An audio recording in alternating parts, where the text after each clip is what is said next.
I created Species Nutrition with one mission in mind: to provide bodybuilders and serious athletes with no-nonsense supplements that work.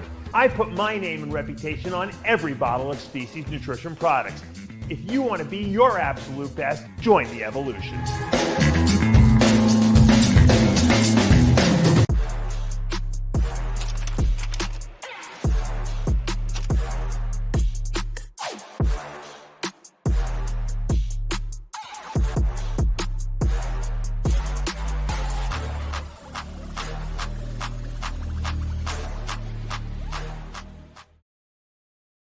Dave Palumbo here with an RX Muscle News update. Nathan De Asha gets win number 2 at the IFBB Sheru Classic in France. We have a European tour again. It's amazing. We've been having all these shows over there. We've been seeing some good competition. A lot of great European as well as American bodybuilders. I mean, Regan Grimes, got his ticket to the Olympia last week in Europe. Now we got Nathan De Asha winning 2 big shows over there, coming in close second behind Regan at that one show, which was controversial. I'm liking this. I wish they can maybe entice guys to engage in these shows a little bit more, because this is cool kind of week to week to week that we're getting all these shows. If I was competing nowadays, I'd probably be hanging out there in Europe and just staying out there and hitting all these shows. That's got to be cool. Nathan, I looked at the pictures and the videos. I wasn't there, obviously. I don't think this was the best Nathan. I think when Nathan got win number 1, that was probably the best Nathan we had seen. I think that the Nathan we saw against Regan was really good. This was a really good Nathan De Asha, but not the best. I think his body's getting a little tired, but you know what? He's collecting wins. He's making money. That goes a long way, and he's in his own backyard there in Europe, so it's not like he has to travel very far. And I think it's a smart move on his part. Roman Fritz, too, has been hitting all these shows. He's German. He's right there also, and you know what? He already has an Olympia qualification by one of his wins. So he's collecting prize money. He's making himself more popular. And I think I saw someone in the comments on Instagram say that, of all the guys, Roman Fritz, who placed 4th, looks fresh still. Why is that? And I can answer that question because Roman doesn't have to diet very hard. Once he's in shape to maintain, he can almost eat a lot of food. I haven't talked to him personally, but I bet you he's having cheeseburgers and fries, all the time. And that it makes it a lot easier. Your body doesn't show wear and tear when you do that. Nathan probably has to diet a little bit harder, and stick to his diet a little tighter. And I'm sure mentally he's burnt out with all the shows he's doing. But you know what? He knows he can beat these guys. He's an elite level, Olympia guy who's in shows beating guys that are just not as good as him. Structurally, muscle-wise, size, placement of muscle-wise. So he's taking advantage of the situation, which is great. I mean, Ian Valliere did that for years. He would hit a couple shows in a row. He knew that these guys that he was competing against most of the time were guys that just couldn't beat him. And it was smart. It was a smart move.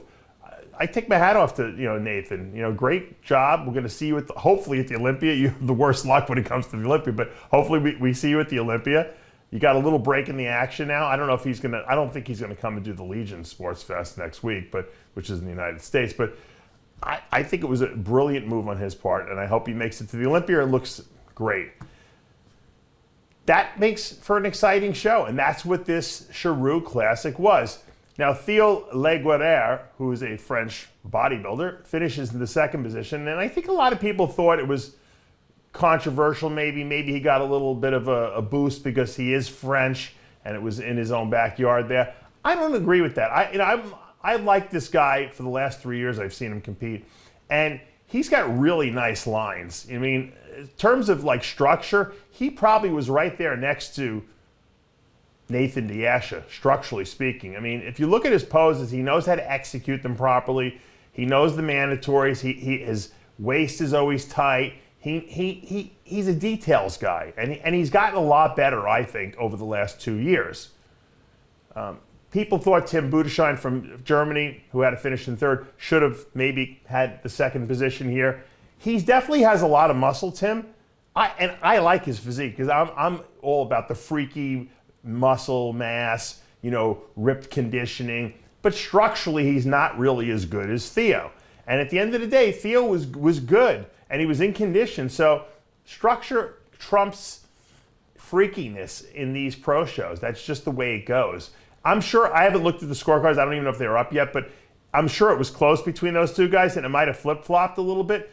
But I think they got the decision right on that one. And, in the way the qualification works nowadays, you have to win a show to go to the Olympia. So whether you're second or third, it really doesn't matter. The only thing you're really going for is prize money at that point. So I think both guys looked really good. To be honest with you, and maybe I'm a little biased because I love Roman Fritz. You guys know we're friends.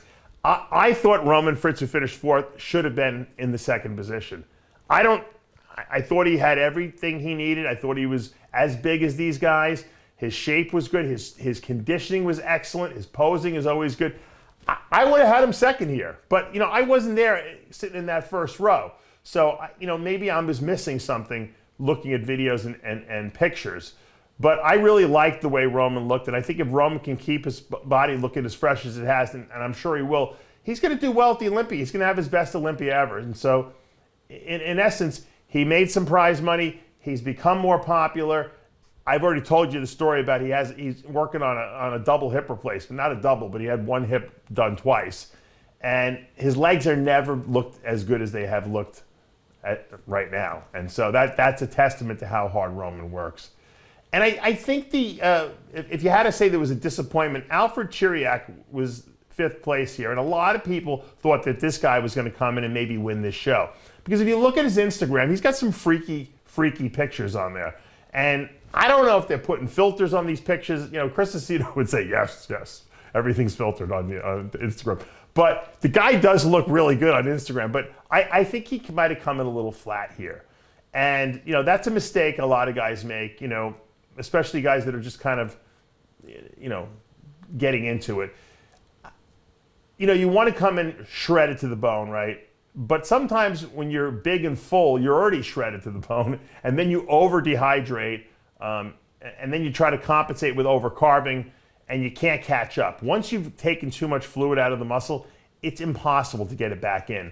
It takes two days to rehydrate that muscle. So probably on Monday, he'll look incredible. But I don't think this was the best Alfred Chiriac we could have seen. I think he missed something in the peaking process. I'm not saying he would have, maybe he wouldn't have been any higher. I don't know. But the freak factor wasn't there, and that's something that he's got. Like Tim Budashine, if he doesn't bring it to the stage, he's not going to place as well as he should. Now, he also has a small waist and a nice lines as well. So, but you want that whole total package when you get on that stage. So overall, there were a couple of miscalculations, but I think the top 5 guys were really good here.